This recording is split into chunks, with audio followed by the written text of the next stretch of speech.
What's going on, everybody? Welcome back to the show, and today things are going to be a little bit different. We're not necessarily talking about motorcycles generally. We are going to be riding one, but we are going to be talking about the internet, motorcycles, content creation, and all of that, because I've had this on the brain lately.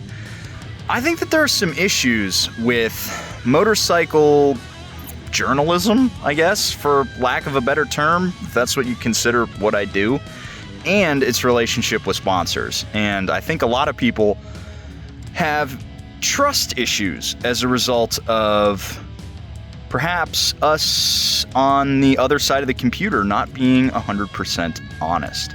So today we're going to talk about why sponsorships are everywhere, especially on YouTube, and B, why they're good and when they can go really, really wrong. So let's have a frank discussion about the industry of covering motorcycles on YouTube.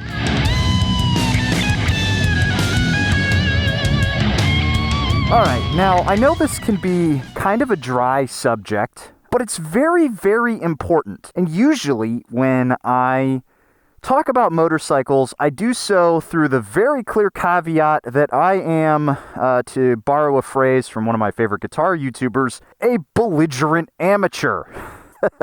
I know enough to know what I like and what I don't, and what works for me and what doesn't, and why. But I'm not about to sit here and set up my suspension. I'm not about to, go out and pretend I know what tire combination and set of pressures works right. But I can tell you why I like a motorcycle and why I don't, or if I don't like it, who it's good for.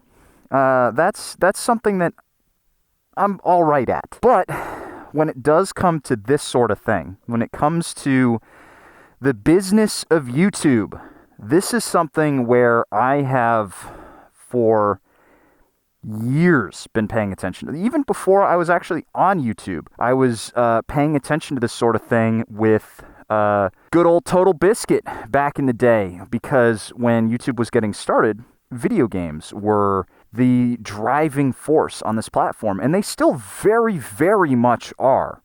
And it was such a wild west, and so few people were acting scrupulously that it was causing issues on the platform. And it ended up drawing FCC attention. And this is a subject I've been following forever. And it's something now that I'm on my own that I always think about in terms of just a give and take with you guys. I consider sponsors very carefully.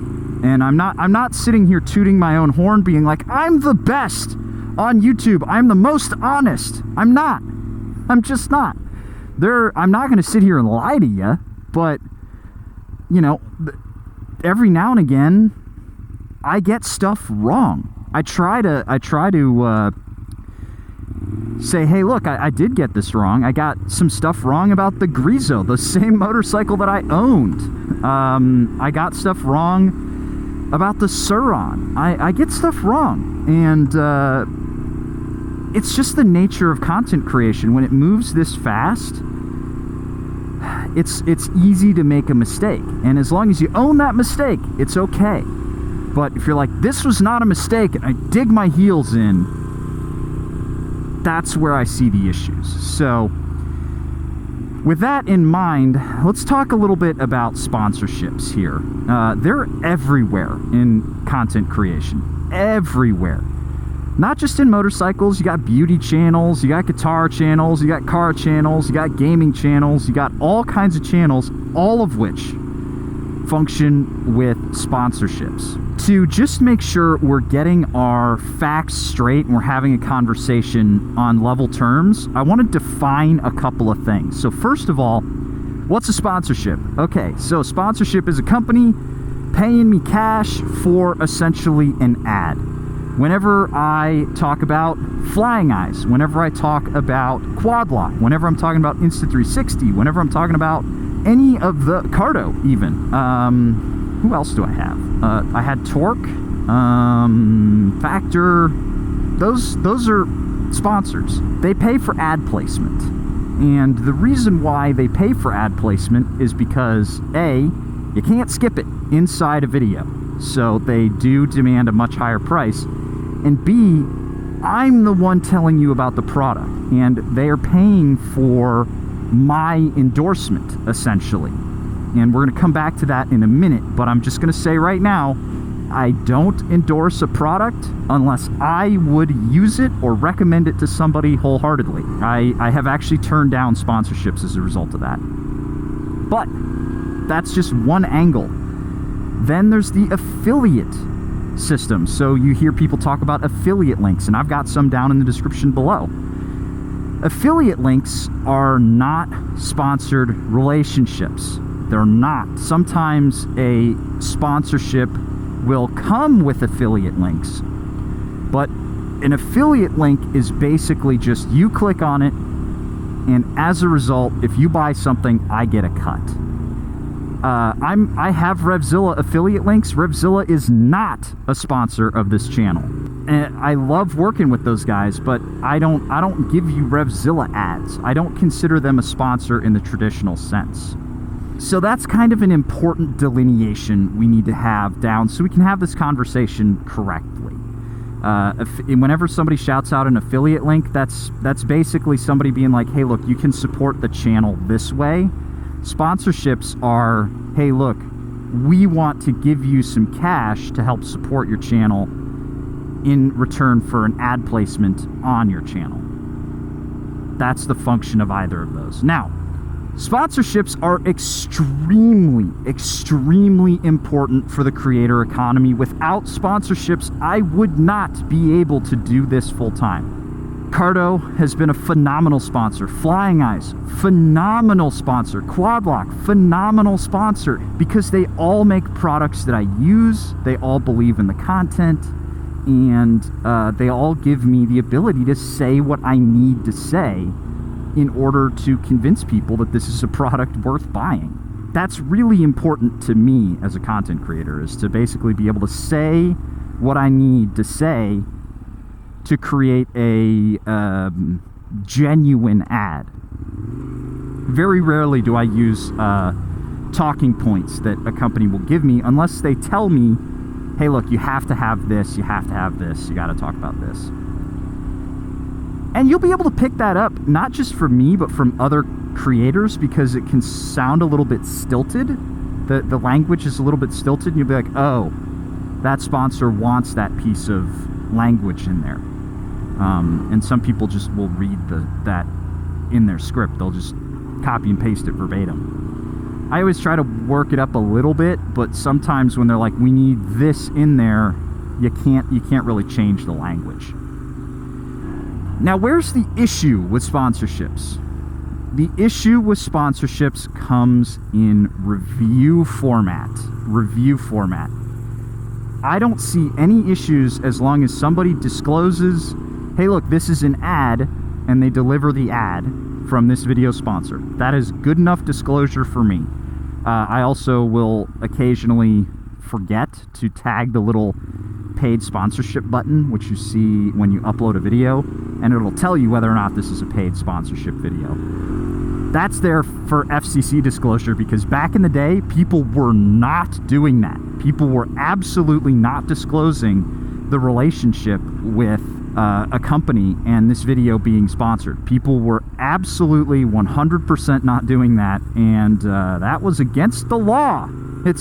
You can't not disclose that kind of relationship, because then you're misleading the customer. But, you know, the ad thing, it doesn't really cause issues. The issue I really see is in reviews. When people are given something for a review, people are always given something, whether they're given the product, whether they're given cash and the product, whether they're given access to a manufacturer.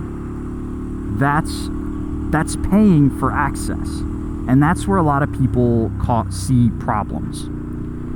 Full disclosure, I have done 2 paid reviews on this channel, I believe. 2 paid reviews. One was with the blind spot monitor video.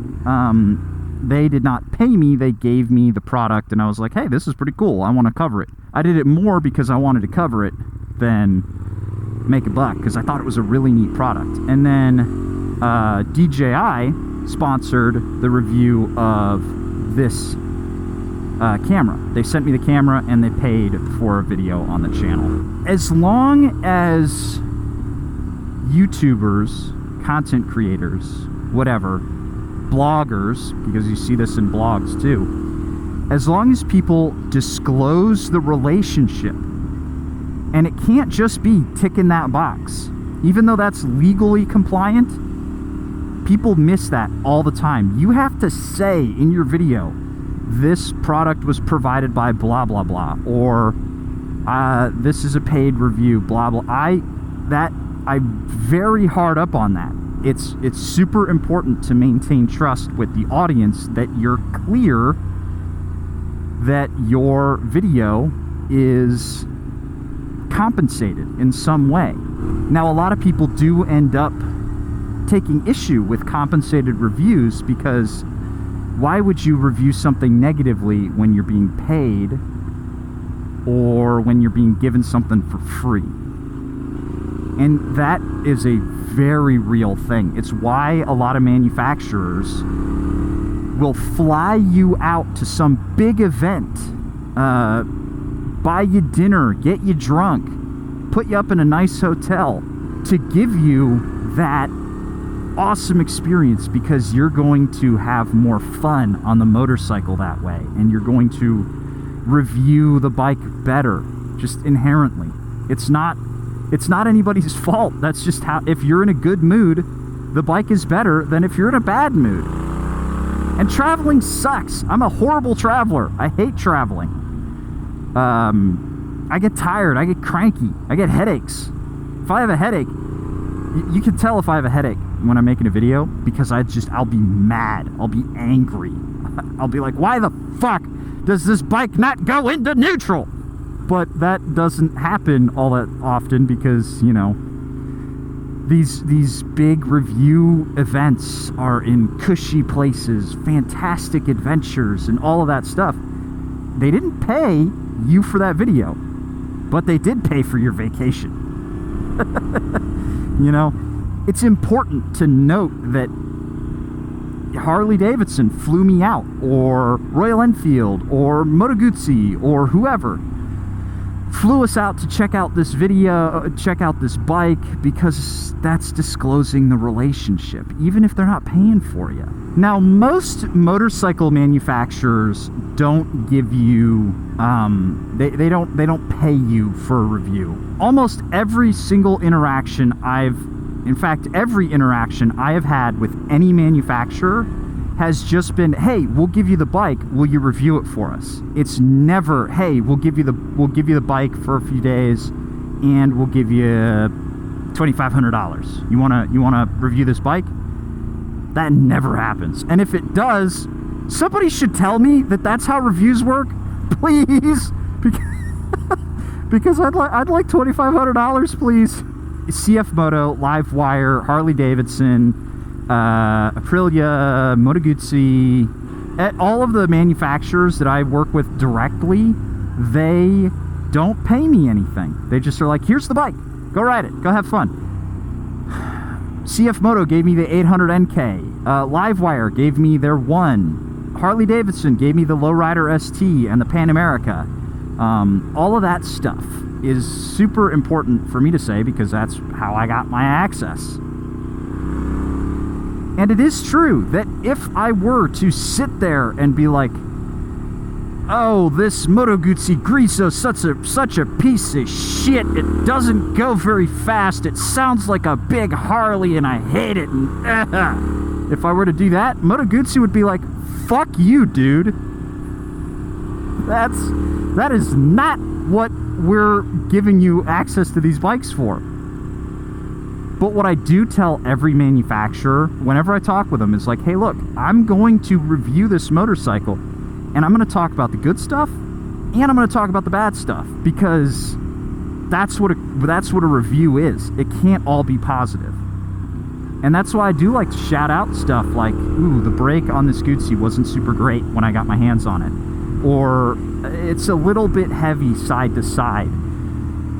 Or the peg height was really tall when I first got this bike. It was really tall and I didn't like it.